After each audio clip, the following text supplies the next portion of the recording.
Welcome to our 5th off-season. As the GM of the Vancouver Blizzard, doing a draft-only franchise ahead of Season 6. I think I often called it Off-Season 6, but it's really just the off-season leading up to Season 6. It was our 5th off-season as general manager, and there were some big-time contract questions heading into this off-season. Not much in the way of draft picks, but retaining and developing our own was going to be a big priority after being just a game short of an NBA Finals appearance last year. And one of those development stories was Albert Ellis working on a new signature go-to move for this year. Despite not having any picks, that doesn't mean that the Blizzard were ignoring the draft altogether. I think backup center was a spot that we were looking to, if possible, upgrade on, and I had my eyes on Andrea Catinella. Pretty small for a center, but playing next to Mago, I think, could mask a lot of those problems, and he has a very intriguing combination of interior defense and three-point shooting for a center that you don't often see.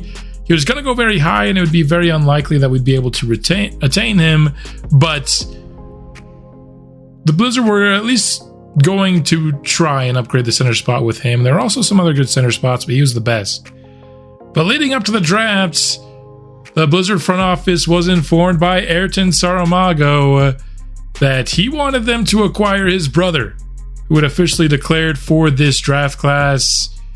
And despite being against the strategy that I had hoped to follow for this draft, yet in this NBA, you have to appease your superstars. Now, that didn't kill my dream of hopefully attaining Andrea Catinella, but him going at number 4 overall to the Sixers did kind of kill that dream. That was way too high. He needed to fall a bit for me to have any hope of being able to acquire both, although, of course, those odds were slim.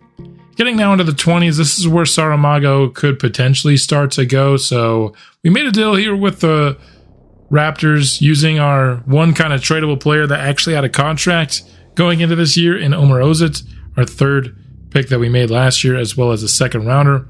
Retaining that first rounder in the future, which I think is important because we'll have need for it as this team gets more expensive, which we'll start later on in this recap. But we're going to be a very expensive team, and so continuing to add picks that can fill out bench spots is going to be important. But we fulfill our superstars' desires here. I don't think Thiago Saramago is an objectively bad pick. It's just probably not the way I would have gone had we not had Saramago request that we acquire him. So, switching now to free agency. And without us acquiring a center in the draft, it becomes Hardy versus Jackson once more. I'm interested to see what happens to them in the progression period. But mentioned that there were some big-time contracts up for grabs this offseason, and Cameron McKnight and Ayrton Saramago, our first 2 picks of the franchise, both up for a contract, and it was imperative that we brought both of them back. Luckily for us, they're both restricted, so we do have 100% say whether or not they come back.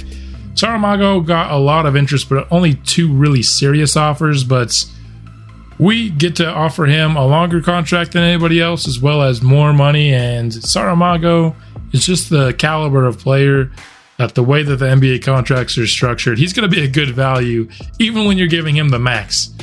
So this was a 5-year max, no-brainer for me. We're going to be reaching the 60s in that final year of the contract, but a 5-year, $278 million contract offered to Ayrton Saramago, which he would accept. For McKnight, wasn't thinking quite that much money. He didn't have any other offers, so we went for a flat $35 million per year. Our 2 big stars were not the only players that we needed to re-sign, though. 2 role players in Leonard Miller, who we got for 3 years and $9.5 million. And then Max Christie, who I was trying to get here for $17 million. And he actually liked it when we would take off years off this contract. And ultimately, I went with 2, with the reasoning being, I think we go all in for the finals push this year. Next offseason, we try and acquire a replacement for Max Christie, and then we trade him at the deadline next year. Something of that kind of ilk is my plan here with the 2-year contract. So with all our players now re-upped, it's time to think about some mentors, starting with Mo Wagner for our center Graham. Derek White will be our mentor for second-year player Rudolph Garrett. He has a very important set of badges that I think complement him well. And that was it for our signings. Around the league, I think the biggest things to note was Jaylen Brown, of course, part of the team that eliminated us. He's back to the Spurs, but then Paolo Banchero to the Mavericks. Of course, Luka's not there like it is in real life. I mean, what the heck happened there in real life? But he's now on the Mavericks. That was the biggest move. As you can see here, I was very excited that Mago is now officially a 99 overall. He got there with morale last year, but it's rare to see somebody actually reach 99 in my experience in this game, even if they do have 99 potential. But he has been off to not only a Hall of Fame start to his career, but a potential GOAT start to his career. And his badges look awesome. And time to get this guy a title. Somebody that we are going to rely on to help him get that title is Albert Ellis. I think he made some strides last year, and his badges continue to improve. His overall is pretty much maxed out right now, but at 94 overall, I don't think that's a problem at all. And just want him to show what he showed like in his highlight games a little bit more consistently, and I think we're going to be pretty unbeatable. For our two rookies here, Michael Graham went up a few overall, but did get some really good badge progression.